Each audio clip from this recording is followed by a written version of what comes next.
அனைவருக்கும் வணக்கம். இந்த வீடியோவில் நம்ம என்ன பார்க்க போகிறோம்னா டிஎன்பிஎஸ்சி ஓல்டு கொஸ்டின் தான் பார்க்க போகிறோம். 2013 2026 வரை கேட்கப்பட்ட வினாக்கள் பார்க்க போகிறோம். பர்டிகுலராக சுப்பிரமணிய சிவா பற்றி கேட்கப்பட்ட வினாக்கள் பார்க்க போகிறோம்.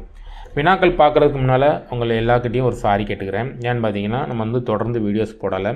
நம்மளுடைய சப்ஸ்கிரைபர் நிறைய பேர் பார்த்தீங்கன்னா ஏன் சார் வீடியோ போடலை, எதற்கு போடலை அப்படிங்கிற மாதிரி நிறையா கமெண்ட் பண்ணியிருந்தாங்க.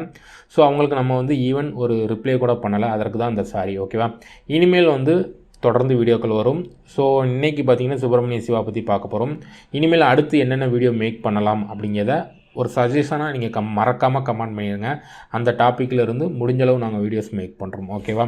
ஓகே, இன்றைக்கி நம்ம பார்க்க போகிற பகுதி பார்த்திங்கன்னா சுப்பிரமணிய சிவா. ஸோ சுப்பிரமணிய சிவா அப்படிங்கிறது பார்த்திங்கன்னா ஜிகேல யூனிட் 3ல் கவர் ஆகும். ஓகேவா? குரூப் 1, குரூப் 2, குரூப் 4 அந்த சிலபஸில் பார்த்திங்கன்னா டைரெக்டாக சுப்பிரமணிய சிவான்னு இல்லை. ஆனால் குரூப் 1 மெயின்ஸில் சுப்பிரமணிய சிவா அப்படிங்கிற மாதிரி டைரெக்டாகவே இருக்குது. ஓகே, ஸோ இதற்கு முன்னால் எப்படிலாம் வினாக்கள் கேட்டிருக்கிறாங்க, இனிமேல் வரக்கூடிய நாட்களில் எப்படிலாம் வினாக்கள் வர வாய்ப்பு இருக்குது அப்படிங்கிறத தான் நம்ம இந்த வீடியோவில் பார்க்க போகிறோம். அதனால் வீடியோ ஸ்கிப் பண்ணாமல் கடைசி வர பாருங்கள். வினாக்கள் பார்க்குறதுக்கு முன்னால் சுப்பிரமணிய சிவா பற்றி ஓரல் நம்ம பார்த்துடலாம். ஓகேவா? சுப்பிரமணிய சிவா, ஸோ இவருக்கு பெற்றோர்கள் வச்ச பேர் என்ன அப்படின்னு பார்த்தீங்கன்னா சுப்பராமன். ஓகே, இவங்க எப்போ பிறந்தாங்க அப்படின்னு பார்த்தீங்கன்னா 4th அக்டோபர் 1884 பிறந்திருப்பாங்க. ஓகேவா? எப்போ இறந்தாங்க? 1925. ஓகேவா? 23 ஜூலை 1925 இறந்துருப்பாங்க. ஓகே, பிறந்த நாள் இறந்த நாள் ரொம்ப ரொம்ப ரொம்ப இம்பார்ட்டன்ட். ஓகேவா? இப்போ வரக்கூடிய தேர்வுகளில் அவங்களுடைய பிறந்த நாளாக எக்ஸாக்டாக கேட்குறாங்க. அதனால் உங்களுடைய பிறந்த நாள் இறந்த நாள் அப்படிங்கிறது ரொம்ப ரொம்ப இம்பார்ட்டன்ட். நல்ல மனப்பாடம் பண்ணிக்கோங்க. ஓகேவா? எங்கே பிறந்தாங்க அப்படின்னு பார்த்தீங்கன்னா வத்தலக்குண்டில் பிறந்திருப்பாங்க. ஓகேவா? திண்டுக்கல் மாவட்டம் வத்தலக்குண்டு. ஓகே, அவர் பிறக்கும்போது அது மதுரை மாவட்டமாக இருந்தது. இப்போ திண்டுக்கல் மாவட்டம். ஓகே, திண்டுக்கல் மாவட்டத்தில் பிறந்தாங்க. இவங்களுடைய பெற்றோர் பேர் ராஜமையர், அம்மா நாகம்மாள். ஓகேவா? இவருக்கு பெற்றோர் வச்ச பெயர் சுப்பராமன். ஓகே, இவருக்கு எப்போ சுப்பிரமணிய சிவா அப்படிங்கிற மாதிரி மாறிச்சு அப்படின்னு பார்த்தீங்கன்னா 1903 சதானந்த சுவாமிகள் அப்படிங்கிற என்ன பண்ணியிருப்பாருன்னா இவருடைய பேரோட சேர்த்து சிவம் அப்படின்னு சொல்லி இவர் அழைச்சிருப்பார். ஸோ அதனால் அதை ரெண்டையுமே சேர்த்து சுப்பிரமணிய சிவா அப்படிங்கிற மாதிரி இவர் பேர் மாறி இருக்கும். ஓகே, இவருக்கு வழங்கக்கூடிய வேறு பெயர்கள் வீரமுரசு அப்படிங்கிறது எல்லாராலும் அழைக்கப்படுது. ஏன்னு பார்த்தீங்கன்னா இவருடைய பேச்சு பார்த்தீங்கன்னா பயங்கரமாக இருக்கும். அனல் பறக்க இவர் பேசுவார். அதனால் இவரை எல்லாருமே வீரமுரசு அப்படிங்கிற மாதிரி கூப்பிட்டாங்க. இவருக்கு அவரே வச்சுக்கிட்ட பெயர் அப்படின்னு சொல்லலாம். ஒரு புனைப்பெயர் என்ன பெயர் அப்படின்னு பார்த்தீங்கன்னா சுதந்திரானந்தா அப்படின்னு 1921 மாற்றிருப்பார். ஓகே, ஏன் மாற்றினார் அப்படின்னு பார்த்தீங்கன்னா அந்த காலகட்டங்களில் பார்த்தீங்கன்னா அவர் துறவி மாதிரி காவி துணி உடுத்தி ஒரு துறவி மாதிரியே மாறியிருப்பார். ஸோ அந்த டைமில் அவரே பார்த்தீங்கன்னா அவருக்கு சுதந்திர ஆனந்தா அப்படிங்கிற மாதிரி பெயரை மாற்றிருப்பார். ஓகே, இவருடைய அரசியல் பயணம் அப்படின்னு பார்த்தீங்கன்னா எப்போ தொடங்குது அப்படின்னு பார்த்தீங்கன்னா 1907 திருவனந்தபுரத்தில் தான் தொடங்குதுன்னு சொல்லலாம்.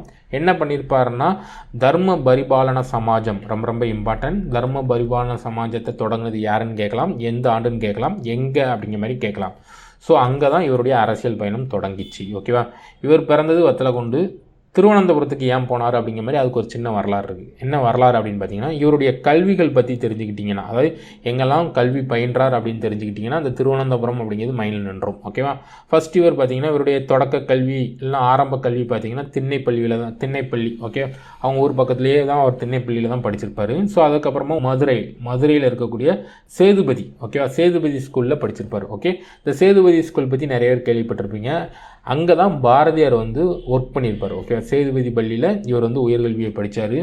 அதுக்கப்புறமா பார்த்திங்கன்னா அவரால் படிக்க முடியாது, குடும்ப வறுமை. அதனால் அவங்க என்ன கேள்விப்பட்டிருப்பாங்கன்னா திருவனந்தபுரத்தில் ஒரு ஸ்கூலில் சாப்பாடு எல்லாமே கொடுத்து தங்க வச்சு படிப்பு சொல்லி கொடுக்குறாங்க அப்படிங்கிற மாதிரி சொல்லியிருப்பாங்க.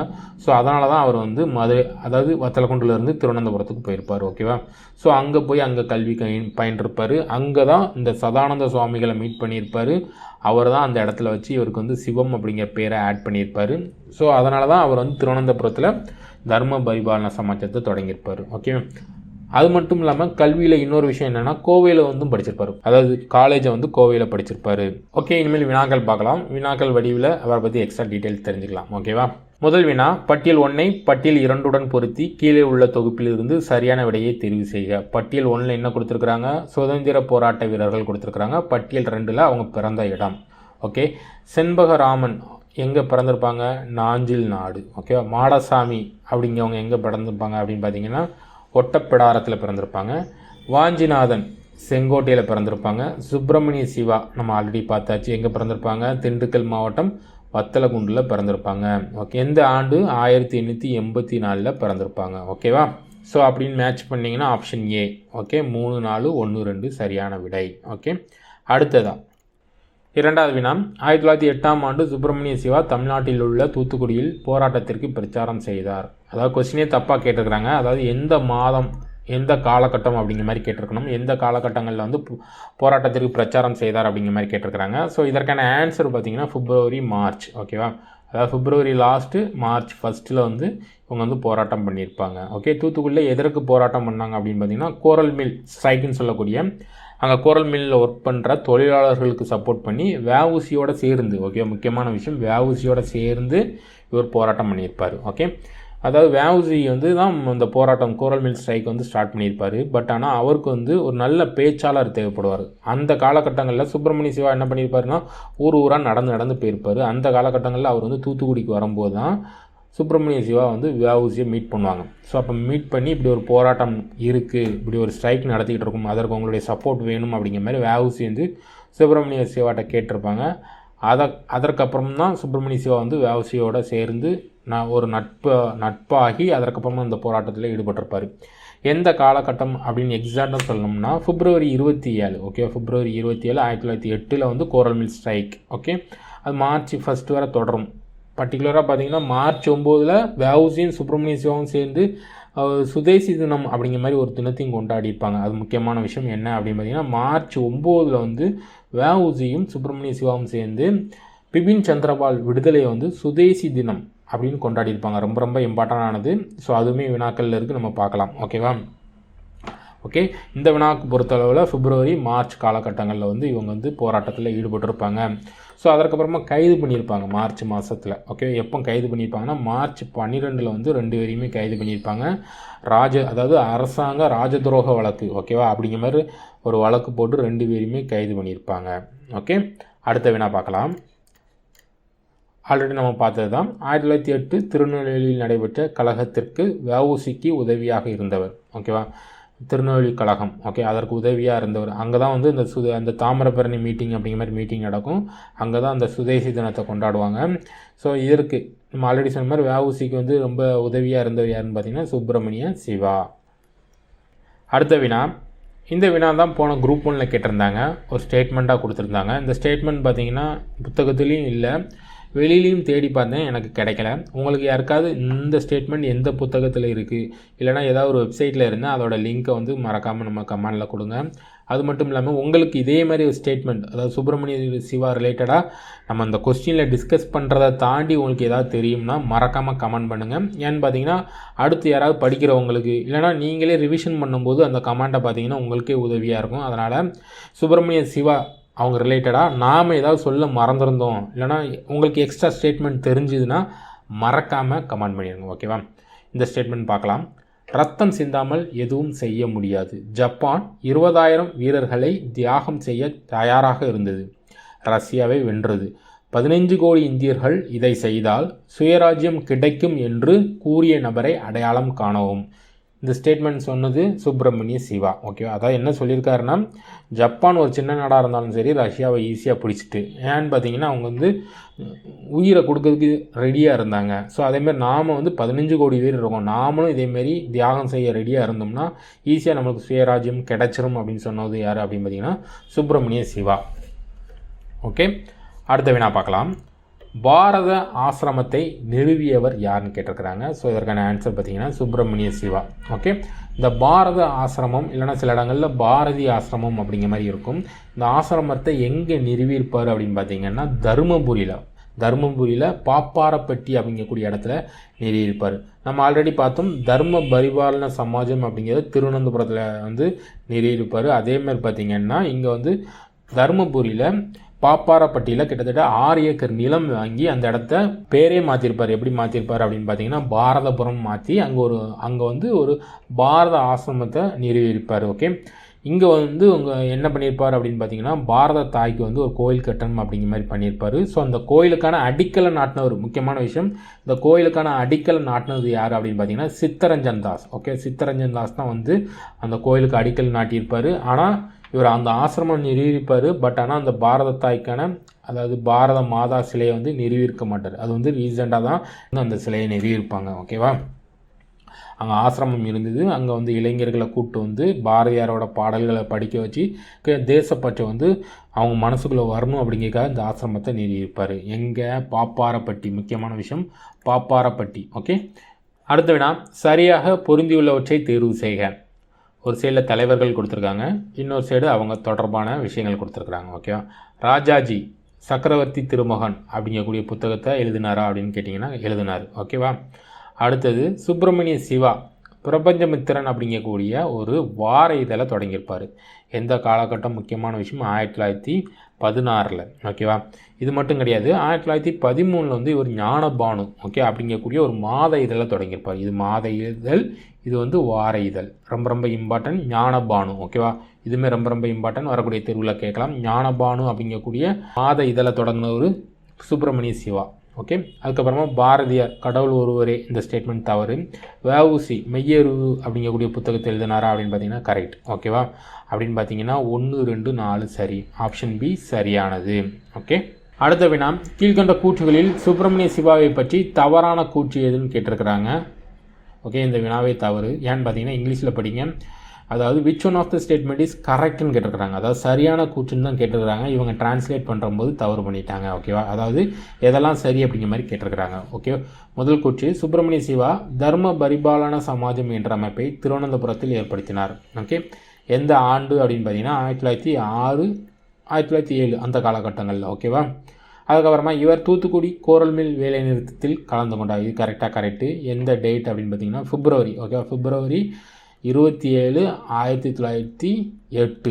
ரொம்ப ரொம்ப இம்பார்ட்டன்ட். அடுத்தது, இவர் 1913 ஞானபானு என்ற மாத இதழை சென்னையில் ஆரம்பித்தார். கரெக்டு தான். நம்ம ஆல்ரெடி பார்த்த மாதிரி 1913 ஞானபானு, 1916 பிரபஞ்சமித்திரன். ஓகேவா? அதில் ஒரு விஷயம் சொல்ல மறந்துட்டேன்.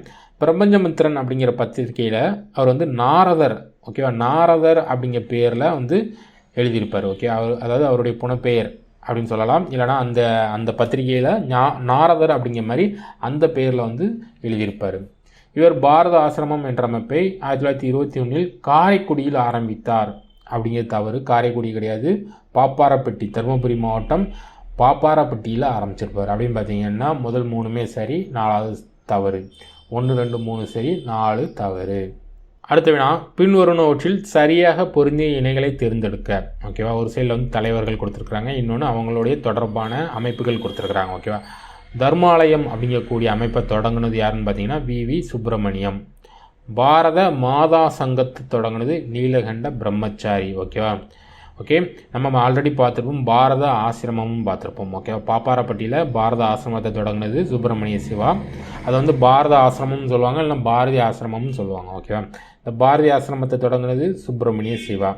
சுதேசி கப்பல் கம்பெனியை தொடங்கினது நம்ம எல்லாத்துக்குமே தெரியும், வஉசி. அப்படின்னு பார்த்தீங்கன்னா 1, 2 இது மட்டும் சரியானது. ஓகே, அவ்வளோதாங்க சுப்பிரமணிய சிவா பற்றி டிஎன்பிசியில் கேட்கப்பட்ட வினாக்கள். ஓகே, இனிமேல் எப்படிலாம் வினாக்கள் கேட்கலாம். ஓகேவா?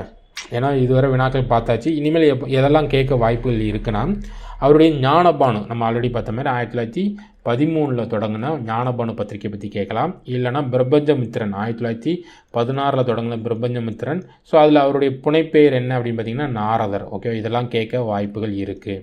அதுக்கப்புறமா இவரை எப்போ கைது பண்ணாங்க அப்படிங்கிறது நம்ம ஆல்ரெடி பார்த்தாச்சு. ஃபஸ்ட்டு எப்போ கைது பண்ணியிருப்பாங்கன்னா 1908. ஓகேவா? 1908 மார்ச் 12 கைது பண்ணியிருப்பாங்க. மார்ச் 12 யாரெல்லாம் கைது பண்ணியிருப்பாங்க அப்படின்னு பார்த்தீங்கன்னா வஉசியும் கைது பண்ணியிருப்பாங்க, நம்முடைய சுப்பிரமணிய சிவாவும் கைது பண்ணியிருப்பாங்க. ஓகேவா? வஉசிக்கு பார்த்தீங்கன்னா 40 ஆண்டுகள் சிறைன்னு இருப்பாங்க. சுப்பிரமணிய சிவாவுக்கு பார்த்தீங்கன்னா 10 ஆண்டுகள் சிறைன்னு ஃபஸ்ட்டு சொல்லியிருப்பாங்க. ஆனால் 6 ஆண்டுகள் தான் சிறையே கொடுத்துருப்பாங்க. ஓகேவா? 6 ஆண்டுன்னு குறைச்சிருப்பாங்க. ஃபைனலாக பார்த்தீங்கன்னா நவம்பர் 2, 1912 ஓகேவா 4 ஆண்டுகளே வந்து அவரை வந்து விடுதலை பண்ணிடுவாங்க. ஆனால் 2வது டைமையும் அவரை கைது பண்ணுவாங்க. எப்போ கைது பண்ணுவாங்க அப்படின்னு பார்த்தீங்கன்னா 1921. ரொம்ப ரொம்ப இம்பார்ட்டன்ட். 1921 நவம்பர் 17 வந்து அவர் 2வது டைமும் கைது பண்ணுவாங்க. ஓகேவா?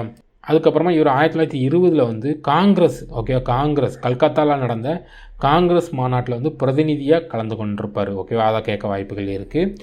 வேறு என்ன கேட்கலாம், பாப்பாரப்பட்டியில் ஆசிரமம் தொடங்கினார்னு சொன்னேன் பார்த்தீங்களா. ஸோ அதற்கு வந்து இவருக்கு வந்து சின்னமுத்து முதலியார், ஓகே, சின்னமுத்து முதலியார் அப்படிங்கிறவர் வந்து இடம் கொடுத்துருப்பாரு. அதை வந்து கேட்கலாம், சின்னமுத்து முதலியார். அதை விட அங்கே தொடங்குறதுக்கு அடிக்கல் நாட்டினது யாருன்னு கேட்கலாம். சித்தரஞ்சன் தாஸ் தான் அடிக்கல் நாட்டியிருப்பார். ஓகே, வேறு அவருடைய புனைப்பெயர்கள் பார்த்தாச்சு, அதுக்கப்புறமா இயற்பெயர் பார்த்தாச்சு. வேறு என்ன பார்க்கலாம்? ஸோ இவருடைய நூல்கள் பற்றி பார்க்கலாம். நிறைய நூல்கள் எழுதியிருப்பார், ஒரு 20க்கும் மேற்பட்ட நூல்கள் எழுதியிருப்பார். அதில் முக்கியமான நூல்கள் அப்படின்னு பார்த்தீங்கன்னா சச்சிதானந்த சிவம், ஓகேவா, சச்சிதானந்த சிவம் அப்படிங்கிற ஒரு நூல் எழுதியிருப்பார். அருள்மொழிகள் அப்படிங்கக்கூடிய நூல் எழுதியிருப்பார். மோட்ச சாதனை ரகசியம், ஓகே, மோட்ச சாதனை ரகசியம் அப்படிங்கக்கூடிய ஒரு நூல் எழுதியிருப்பார். சங்கர விஜயம் அப்படிங்கக்கூடிய நூல் எழுதியிருப்பார். முக்கியமான விஷயம் சங்கர விஜயம். அதுமாதிரி ராமானுஜ விஜயம் அப்படிங்கக்கூடிய நூல் எழுதியிருப்பார். இது தவிர ஒரு 3 நாடகம் எழுதியிருப்பார். அதாவது 2 நாடகம், ஒரு கதை அப்படின்னு சொல்லலாம். நாடகம் என்ன அப்படின்னு பார்த்தீங்கன்னா சிவாஜி நாடகம். சிவாஜி நாடகம் ரொம்ப ரொம்ப இம்பார்ட்டன்ட். தேசிங்கராஜ் பற்றி தேசிங்கராஜன் அப்படிங்கக்கூடிய நாடகம் எழுதியிருப்பார். அதுக்கப்புறமா ஒரு கதைன்னு சொல்லலாம், நாகரிகத்தின் தடபுடல், நாகரிகத்தின் தடபுடல் அப்படிங்கக்கூடிய கதையும் எழுதியிருப்பார். ஓகேவா. இது தவிர இந்த ஞான பானுவில் பார்த்தீங்கன்னா பாரதி வந்து ஒரு சுயசரிதை எழுதியிருப்பார். ஓகேவா. அது 1914 அந்த காலகட்டங்களில் வந்து பாரதி வந்து சிவசங்கரன் அப்படிங்கக்கூடிய அவருடைய சுயசரிதையை ஞானபானுவில் எழுதியிருப்பார். சுதேசி இரட்டியர்கள் அப்படின்னு சொல்லுவாங்க. யாரெல்லாம் வஉசியையும் சுப்பிரமணிய சிவாவையும் வந்து பார்த்திங்கன்னா சுதேசி இரட்டியர்கள்னு சொல்லுவாங்க, சுதேசி இரட்டையர்கள். அப்புறமா தமிழ்நாட்டின் மும்மூர்த்திகள், இல்லைன்னா தமிழ்நாட்டின் தேசிய மும்மூர்த்திகள்னு நம்ம ஆல்ரெடி சொன்ன மாதிரி வஉசி, பாரதியார், சுப்பிரமணிய சிவா. ஓகே, அவ்வளோதாங்க. சுப்பிரமணிய சிவா பற்றி எனக்கு தெரிஞ்ச விஷயங்களை நிறையா சொல்லிட்டேன். உங்களுக்கு இதையும் தாண்டி நிறையா ஸ்டேட்மெண்ட் இல்லைன்னா வேறு விஷயங்கள் தெரியும்னா மறக்காமல் கமெண்ட் பண்ணுங்கள். ஓகேவா. மீண்டும் ஒரு வீடியோவில் சந்திக்கிறேன். நன்றி, வணக்கம்.